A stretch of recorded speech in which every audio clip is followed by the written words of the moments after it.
रामना भाई सभी को देखिए कि हमको क्या पैटर्न बना के चलना है। पहले हम समझेंगे इनको ब्रीफ में, जैसे 342 में क्या लिखा है और 366 में क्या लिखा है। फिर हम इसको डिटेल में जानेंगे। तो पहले हम जानते हैं 342 में क्या लिखा हुआ है। देखिए 342 में है कि president specified tribes after consultation with governor. 366 में डिफाइंस ट्राइब। ठीक है, अब आगे चलते हैं, फिर हम अच्छे से समझेंगे 342 यहाँ पर, 366 यहाँ पर। आर्टिकल 342 में क्या है, प्रेसिडेंट जो है वो नोटिफाई करेंगे, स्पेसिफाई करेंगे ट्राइब को कि हाँ ये शेड्यूल ट्राइब है और हम इसको मानेंगे शेड्यूल ट्राइब। अब जब भी वो ये करेंगे तो उनको कंसल्ट करना पड़ेगा गवर्नर से। और आप हमेशा एक चीज़ याद रखिए, सारी जितनी वो ट्राइब है इंडिया में वो सारी शेड्यूल ट्राइब नहीं होती हैं। शेड्यूल ट्राइब वही होती हैं जो प्रेसिडेंट अपने नोटिफिकेशन में नोटिफाई करते हैं, स्पेसिफाई करते हैं, उनको बोलते हैं शेड्यूल ट्राइब। अब यहाँ पर देखिए, यहाँ कोई टर्म नहीं है स्पेसिफाइड टर्म में, आप स्पेसिफाइड टर्म याद रखिए, क्योंकि कभी कभी पीएससी में क्या होता है, ये टर्म भी पूछी जाती है। हमको पता है 2 साल पहले भी लगभग प्रेसिडेंट के बारे में उन्होंने यही किया था। अब जो प्रेसिडेंट नोटिफाई कर दिया इसका मतलब ये नहीं वो फाइनल है।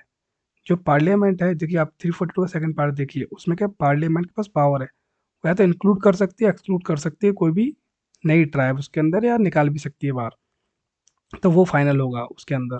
तो मतलब पार्लियामेंट का पावर है कि प्रेसिडेंट की जो नोटिफिकेशन है उसमें से किसी को ऐड भी कर सकती है और किसी को निकाल भी सकती है ट्राइब को, शेड्यूल ट्राइब्स में। अब देखिए आर्टिकल 366(25) में डिफाइन किया गया है ट्राइब को। अब डेफिनेशन भी कितनी इंट्रिगिंग है इसकी, कि शेड्यूल ट्राइब उसे बोलते हैं जो प्रेसिडेंट ने नोटिफाई की गई हुई है आर्टिकल 342 के अंदर। समझे, शेड्यूल ट्राइब वो है जो प्रेसिडेंट नोटिफाई की है आर्टिकल 342 के अंदर। अब चलते हैं हम आगे। हम स्टार्ट करेंगे फंडामेंटल राइट से, धीरे धीरे सारे आर्टिकल्स कवर करेंगे जो जो एसटी से मिलते हैं। तो ठीक है, चलो चलते हैं हम आगे। तो सबसे पहले हमारा आर्टिकल 15(4), इसके अंदर बोला गया है कि स्पेशल प्रोविजन है एसटीज के लिए, उनको किसी भी एजुकेशन इंस्टीट्यूशन में एडमिशन दिला दो। आर्टिकल 16 में बोला गया है इनको रिजर्वेशन दे दो किसी अपॉइंटमेंट में किसी पोस्ट के लिए। आर्टिकल 16 में ये भी बोला गया है कि इनको प्रमोशन में भी दो रिजर्वेशन विद कंसिक्वेंसल सीनियोरिटी। इसके बारे में अच्छे से पता करेंगे कंसिक्वेंसल सीनियोरिटी होती क्या है। और थर्ड है कैरी फॉरवर्ड रूल, ये भी हम अच्छे से पढ़ेंगे अभी आगे। तो स्टार्ट करते हैं हम। तो देखिए आर्टिकल 15(4), स्टेट को पावर मिली हुई है कि शेड्यूल ट्राइब के एडवांसमेंट के लिए किसी भी एजुकेशन इंस्टीट्यूशन में उनको एडमिशन दिला सकती है।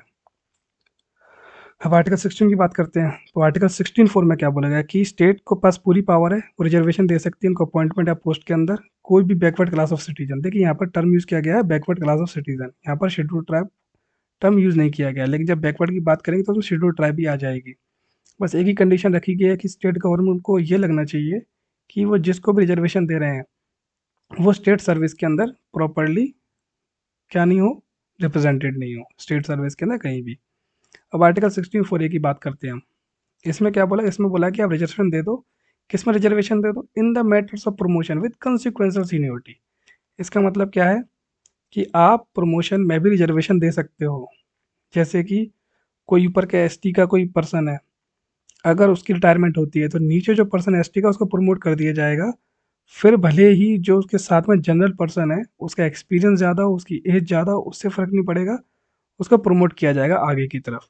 अब कंसिक्वेंशियल सीनियोरिटी क्या होती है, अब जैसे प्रमोट हो गया बंदा, तो अब आगे भी जो प्रमोशन होगा ना उसमें भी उसी को प्रेफरेंस दी जाएगी। मान लीजिए कल को डीजी बनना हो, और मान लीजिए कल को ये दोनों पर्सन है सेम पोस्ट पे आ गए, मान के चलिए ये जो दोनों पर्सन है जनरल और एसटी वाला सेम पोस्ट पे आ गए, बट ये नीचे से बाद में उस पोस्ट पे पहुंचा। लेकिन जब कोई उससे हायर पोस्ट देनी होगी ना, तो जो दूसरा पर्सन एसटी को उसको प्रेफर किया जाएगा, भले ही उसकी एज कम है, उससे कोई फर्क नहीं पड़ता, वो उससे पहले प्रमोट हुआ है तो आगे ही वही पहले प्रमोट होगा। अब इसके अंदर जो एक फेमस केस हुआ था इंदिरा साहनी केस, इंदिरा साहनी केस में क्या था, सुप्रीम कोर्ट ने बोला था कि आप प्रमोशन में रिजर्वेशन ना दीजिए। तो उन्होंने वहाँ पर बंद कर दिया था, लेकिन हुआ क्या, फिर उसको ओवरटर्न किया गया दो एक्ट के थ्रू, दो अमेंडमेंट के थ्रू एक्चुअली। एक तो 77th अमेंडमेंट एक्ट, इसके अंदर बोल दिया गया भाई हम तो रिजर्वेशन दे रहे हैं एसटीज को प्रमोशन में।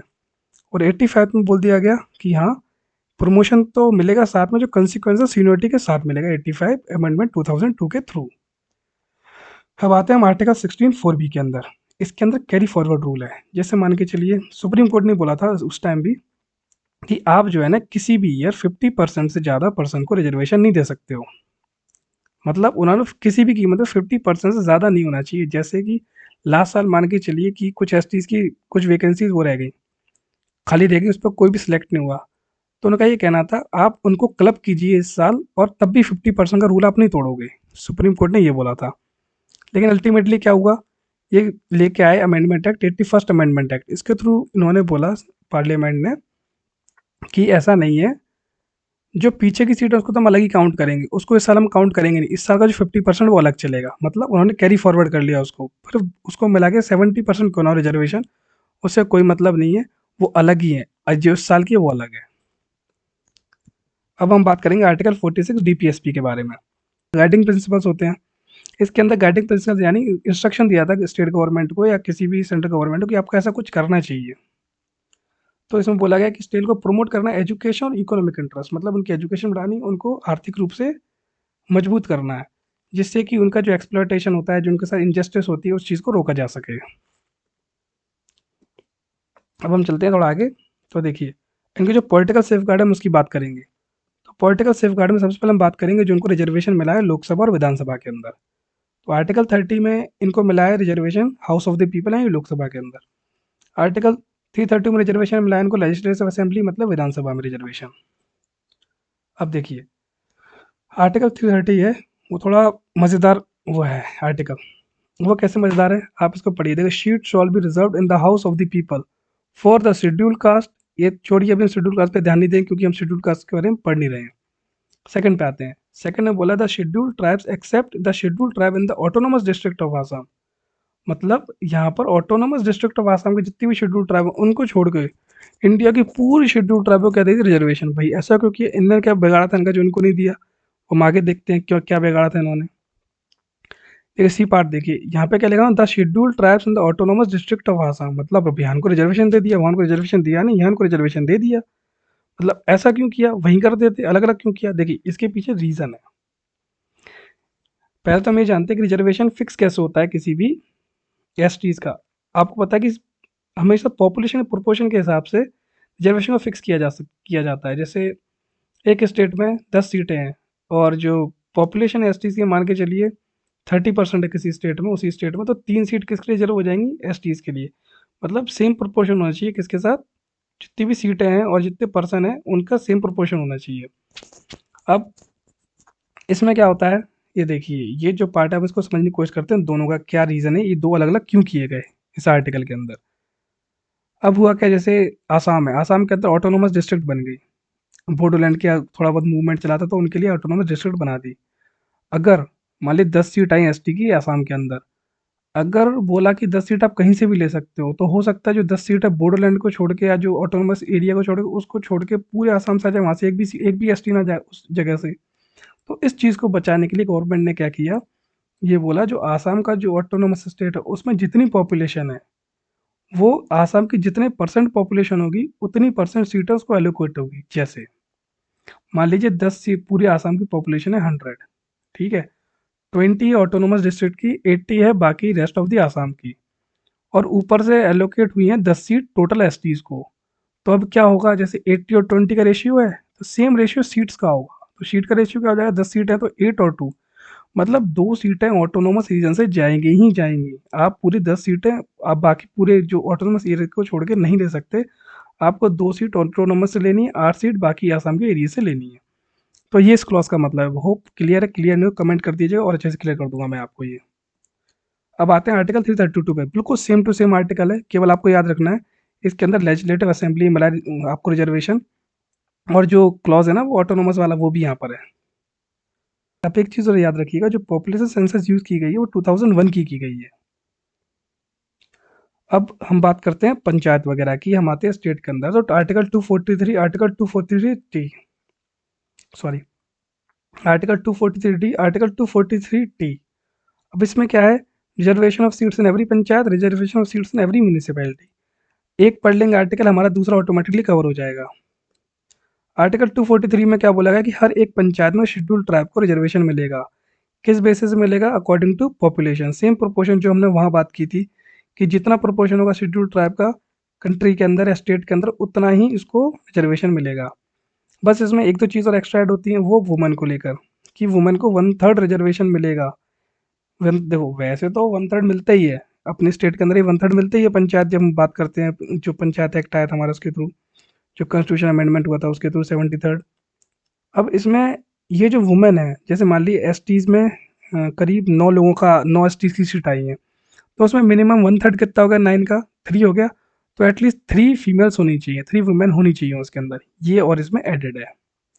और चेयरपर्सन की बात की गई है इसमें, तो उनमें बोला गया ऑफिस ऑफ द चेयरपर्सन जो है ना वो भी उसी प्रोपोर्शन में होनी चाहिए जिस प्रोपोर्शन में पॉपुलेशन हो उस स्टेट के अंदर। अल्टीमेटली प्रोपोर्शन हर चीज़ का इक्वल रखना है, पॉपुलेशन के हिसाब से ही हर एक ऑफिस बांटना है, हर एक सीट बांटनी है, और उसमें से 1/3 वुमेन को देना है, फिर वो ऑफिस ऑफ चेयरपर्सन है या कोई भी हो।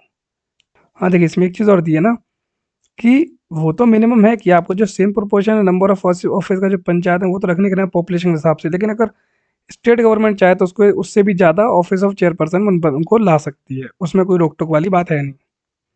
243 सेम है, कुछ भी नहीं है, बस म्यूनिसपैलिटी आ जाएगा इसमें। अब देखिए कुछ अदर्स की बात कर लेते हैं हम लोग। जो आर्टिकल 244 रिलेटेड है फिफ्थ और सिक्स शेड्यूल से, तो हमको यहाँ 244 कंप्लीट करना पड़ेगा, जैसे हम फिफ्थ और सिक्स भी नेक्स्ट स्लाइड में कवर करते हैं। तो 244 क्या बोलता है कि जो भी प्रोविजन है फिफ्थ शेड्यूल का वो अप्लाई होगा सारे शेड्यूल एरिया और शेड्यूल ट्राइब वाले एरिया में, केवल किन को छोड़कर, आसाम, मेघालय, त्रिपुरा, मिजोरम, AMTM को छोड़कर सारे के सारे जितने भी शेड्यूल एरिया शेड्यूल ट्राइब आते हैं वो सारे के सारे फिफ्थ शेड्यूल के अंदर कवर होंगे। जो प्रोविजन की बात है सिक्स शेड्यूल की, उसमें AMTM आता है, आसाम मेघालय त्रिपुरा मिजोरम के सारे ट्राइबल एरियाज इसके अंदर कवर होते हैं। तो फिफ्थ शेड्यूल क्या कहता है, देखिए इसमें दो तीन चीज़ आपको याद रखनी है। रेड में देखिए ट्राइबल एडवाइजरी काउंसिल, जो कि बनाई गई है किसके लिए, जिससे इनका डेवलपमेंट किया जा सके, इनका वेलफेयर किया जा सके, इसलिए ये काउंसिल्स बनाई गई हैं।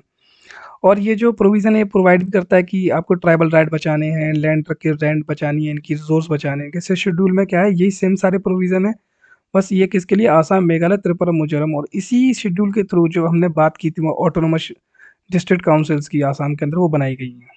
और जो ऑटोनोमस डिस्ट्रिक्ट होती हैं इनको पूरी पावर होती है कि लेजिस्लेटिव होगा, एग्जीक्यूटिव होगा, फाइनेंशियल पावर, जितने भी फंक्शन है ये कर सके, गवर्न कर सके सिक्स शेड्यूल के अंदर। अभी हमारी फाइनल स्लाइड। अब हम डिस्कस करेंगे सबसे पहले आर्टिकल 164(1). देखिए ये वही आर्टिकल है जिस आर्टिकल के अंदर गवर्नर CM को अपॉइंट करता है और CM के एडवाइस पर बाकी मिनिस्टर्स को अपॉइंट करता है।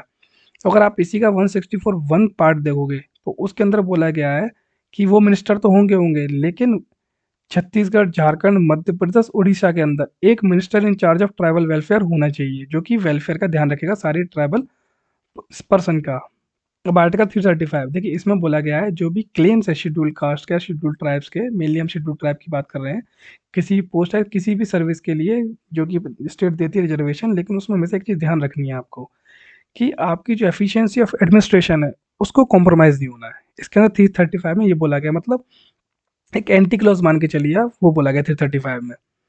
आर्टिकल 338 में क्या बोला गया है कि आपको national commission of schedule tribe बनानी चाहिए। हमने पढ़ा कि 89th अमेंडमेंट 2003 में बाइफरकेट हो गया था, हम इसको डिटेल में पढ़ेंगे जब हम कमीशन पढ़ेंगे। 370 में नागालैंड के बारे में बताया गया, 370B में आसाम के बारे में बताया गया है। तो चलिए हमारा लेक्चर खत्म होता है, मिलते हैं फिर बहुत जल्दी।